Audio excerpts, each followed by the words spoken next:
Oke, Assalamualaikum warahmatullahi wabarakatuh.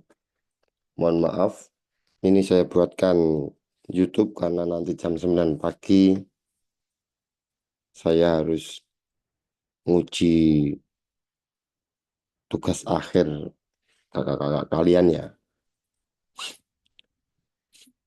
Nah, makanya saya nguji sampai jam 3 nanti. Dan melalui Zoom juga, jadi nggak bisa berbarengan ya.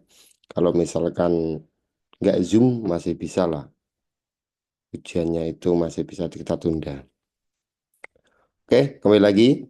Kita akan ngobrol mengenai subjek dan objek hukum administrasi negara ya.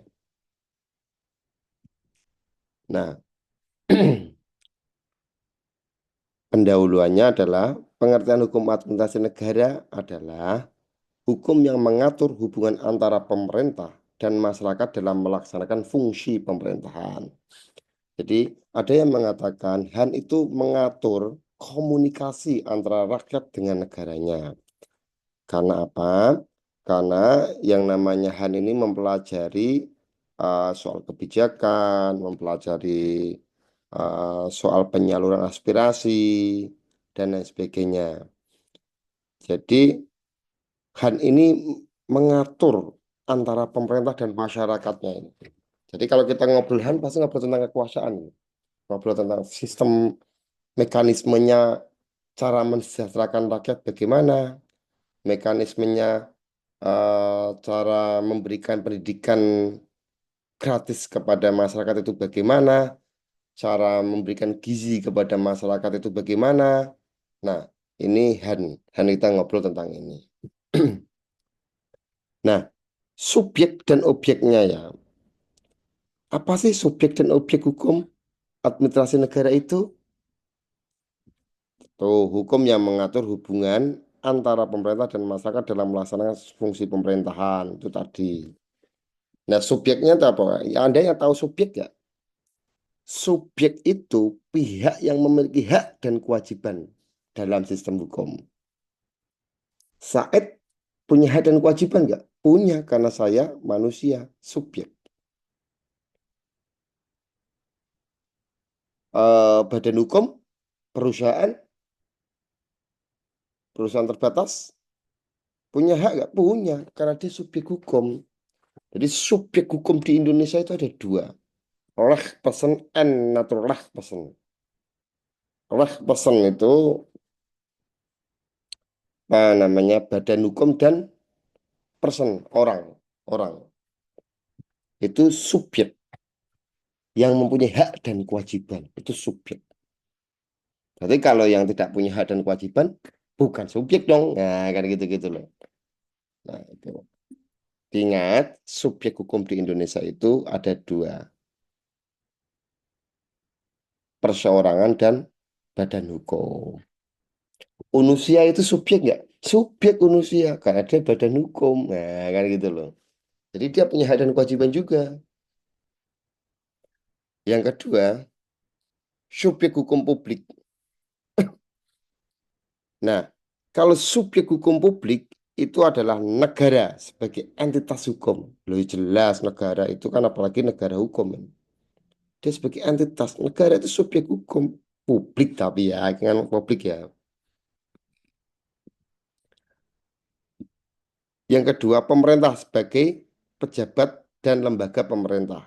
Nah, ini baru kita akan ngomong bahwa kalau dalam HAN itu yang dimaksud publik itu pemerintah itu pejabat tata usaha negara. Nah, ini tadi yang kita bicarakan subjek hukum privat, individu, warga negara, dan atau badan hukum swasta, perusahaan, organisasi non-profit, usaha organisasi non-profit, yayasan organisasi non-profit, itu masuk dalam konteks subjek hukum privat.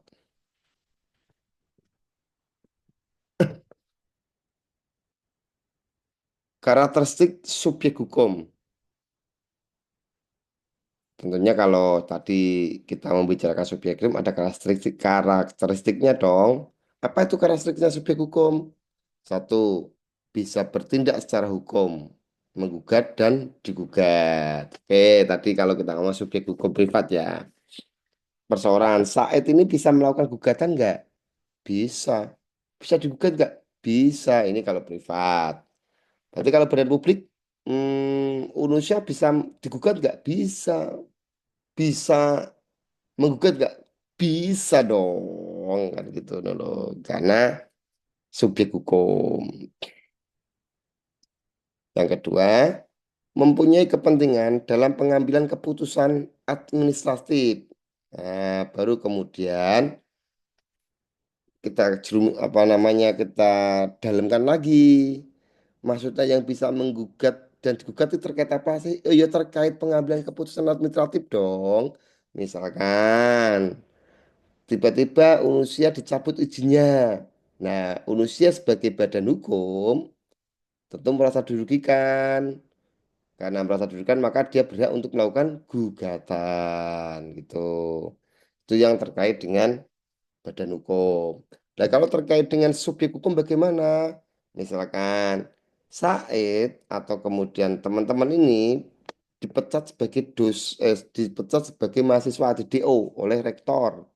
Pertanyaannya, mahasiswa yang dipecat itu boleh melakukan gugatan nggak? Boleh dong. Siapa yang tergugat? Ya rektor. Siapa rektor? Pejabat tata usaha negara gitu loh. Kemudian memiliki kapasitas untuk melaksanakan kewajiban sesuai dengan peraturan yang berlaku. Meskipun Said itu bisa menggugat atau bisa tergugat, atau meskipun Unusia sebagai badan hukum bisa melakukan gugatan atau tergugat, dia mempunyai kapasitas untuk melaksanakan kewajiban sesuai dengan peraturan yang berlaku. Contoh, ya Unusia berdiri sudah diizinkan, maka kewajiban dia apa? Kewajiban dia melaporkan proses pengembangan kurikulumnya ke Menteri Pendidikan misalkan. Loh, kalau tidak melaporkan terus-menerus apa? Ya bisa dicabut gitu loh. Jadi kewajibannya itu. Mahasiswa kewajibannya apa? Ya berangkat eh tujuh apa minimal 75%. Kalau tidak berangkat 75% bagaimana? Ya bisa dikasih misalkan gitu atau tidak bisa mengikuti ujian atau nggak bisa mengikuti mata kuliah dan lain sebagainya dan sebagainya. Nah, kemudian kita mempelajari mengenai objek hukum administrasi negara. Definisinya apa? Objek hukum adalah sesuatu yang diatur dan menjadi perhatian hukum administrasi orang ini. Ya. Jadi sesuatu yang diatur. Kalau subjek kan tadi sesuatu yang mengatur misalkan. Jadi segala sesuatu yang diatur dan menjadi perhatian hukum administrasi negara. Contohnya apa contohnya? Contohnya keputusan administrasi. Semua tindakan hukum yang diambil oleh pemerintah seperti izin, lisensi, keputusan, dan lain sebagainya. Izin kan itu diatur ya. Misalkan contoh Said ingin mendirikan karaoke katakanlah. Kan di situ diatur di kabupaten, misalkan di Kabupaten Pati misalkan, itu kan diatur syarat-syarat untuk mendirikan tempat karaoke adalah satu harus A, dua harus B, tiga harus C dan lain sebagainya begitu-begitu kan. Jadi harus atur. Misalkan kalau nggak sesuai dengan syarat yang diatur bagaimana? Oh ya tidak diterbitkan kan gitu-gitu. Nah itu contoh mengenai objeknya ya, yaitu objeknya adalah keputusan administratif. Contoh yang kedua, objeknya terkait dengan kebijakan publik. Apa itu prinsip-prinsip yang menjadi pedoman dalam pengelolaan sumber daya publik. Jadi ini tadi terkait dengan misalkan undang-undang. Nah, undang-undang ini. Undang-undang kan kebijakan, ya kan? Nah, ini menjadi objek kita juga. Jadi kebijakan apa namanya dia menjadi undang-undang ini menjadi pedoman dalam pengelolaan sumber daya publik misalkan undang-undang lalu lintas. Nah, lalu lintas dia harus mengelola kan di dalamnya undang-undang itu harus mengelola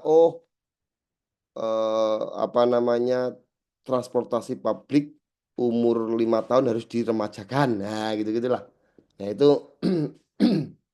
itu menjadi objek kebijakan publik. Ini salah satu contoh saja. Banyak contoh. Contoh yang ketiga, aset negara. Apa itu aset negara? Segala macam barang dan sumber daya milik negara. Ada Antam, Pertamina, dan lain sebagainya itu aset. Ada gedung, itu aset. Itu objek hukum administrasi negara itu. Objek ini mau diapakan, itu objek itu. Apa objek ini mau dibuat stadion, objek ini mau dibuat apa namanya lapangan bulu tangkis misalkan. Nah, itu kan ada aturannya. Tata cara membuat lapangan bulu tangkis misalkan itu harus melalui kesepakatan DPR atau apa dan sebagainya. Itu untuk merawat aset. Contoh yang terakhir dari beberapa contoh ya. Layanan publik. Apa itu layanan publik? Jasa yang disediakan oleh pemerintah untuk memenuhi kebutuhan masyarakat seperti pendidikan, kesehatan, dan infrastruktur. Ini objek. Makanan apa itu yang apa makan siang bergizi itu juga objek. Objek pembahasan dalam hukum administrasi negara. PPN 21 sorry. Apa namanya PPN kena pajak 12% atau 11% itu juga objek. Tuh, itu objek. Nah, kemudian apa sih kaitannya hubungan antara subjek dan objek hukum?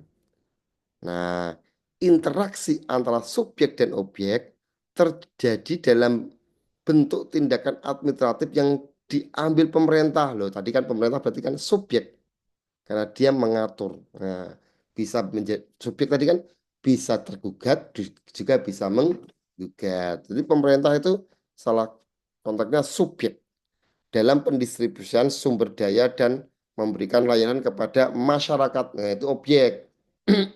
Karena diatur dalam konteks hubungannya ini ya. Karena diatur masyarakat itu dianggap objek karena diatur itu. Contoh, pemerintah menerbitkan izin mendirikan bahan bangunan kepada individu atau perusahaan subjek. Jadi, pemerintah menerbitkan izin mendirikan bangunan. Berarti kan peraturan kan? Nah, peraturan itu berarti apa? Objek. Nah, kepada individu atau perusahaan. Perusahaan itu apa? Subjek. Karena apa? Kalau misalkan pemerintah menerbitkan izin mendirikan bangunan contohnya, itu kan bisa dibahas.